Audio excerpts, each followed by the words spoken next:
नमस्कार मित्रांनो, आज मुलांसाठी खूप महत्त्वाचा प्रश्न घेऊन आलेला आहे।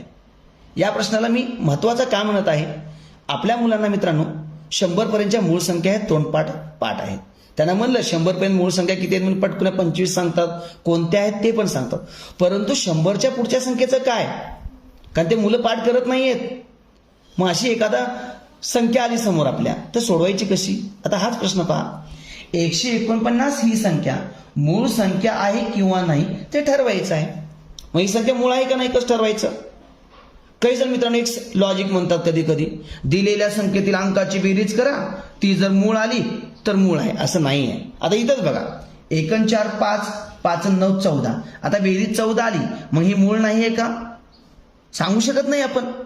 मग आपल्याला ऍक्युरेट माहित असायला पाहिजे कसं काढायचं। चला आज समजून घेऊया 100च्या पुढची संख्या मूळ आहे किंवा नाही हे कसं शोधायचं।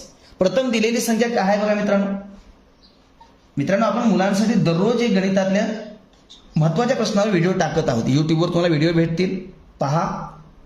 149 ही संख्या मूळ आहे का नाही पाहायची आपल्याला। प्रथम जी संख्या दिली आहे त्याच्या मागची जवळची मित्रांनो वर्गसंख्या प्रथम कोणती आहे बघा। 149च्या जवळची मागची बघायची आहे, पुढची बघू नका। मागची वर्गसंख्या मित्रांनो 144 आहे। 144 मागची वर्गसंख्या घ्या जवळची। आता ही संख्या जी आली ती कुणाचा वर्ग आहे बघा, म्हणजे याचे वर्गमूळ काढा। 144चं वर्गमूळ म्हणजे 144 कुणाचा वर्ग आहे बाबा? आपल्याला पाठ आहे वर्गसंख्या 30 पर्यंत। 144 12चा वर्ग आहे मित्रांनो, म्हणजे 144चं वर्गमूळ 12 आहे। मग आता आपण 12 कशासाठी काढलं, वर्गमूळ का काढलं? तर मित्रांनो आपली सोपी पद्धत आहे। कोणती पद्धत आहे? इथं जे वर्गमूळ येईल या संख्येपर्यंतच्याच आपण मूळ संख्या लिहायच्या आहेत। बघा साधा फॉर्म्युला आहे, इथं जे वर्गमूळ येईल तिथपर्यंतच्या मूळ संख्या लिहायच्या आहेत। मूळ संख्या पाठ आहेत तुम्हाला बघा। 12 पर्यंतच्या मूळ संख्या कोणकोणते आहेत?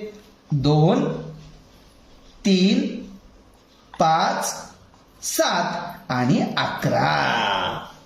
बघा 2 3 5 7 आणि 11 ह्या मूळ संख्या आहेत मित्रांनो, आपल्याला माहित आहे सर्वांना।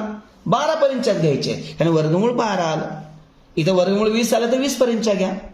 आता फक्त काय करायचं आहे, जेवढे आपल्या इथं मूळ संख्या आल्या त्यांच्यापैकी एकाही संख्येनं ह्या संख्येला जर भाग गेला तर ती मूळ होणार नाही। बघा वाक्य ऐका परत, आलेल्या मूळ संख्यापैकी एकाही संख्येनं या संख्येला दिलेला भाग गेला तर ती मूळ होऊ शकत नाही। ट्राय करून बघूया। चला प्रथम आपण एकेकानं भाग जातो का बघूया। 2 न भाग जातो का? संख्या जर सम असेल तर 2 न भाग जाईल, ही संख्या विषम आहे, 2 कट झालं। कसोट्या माहित असेल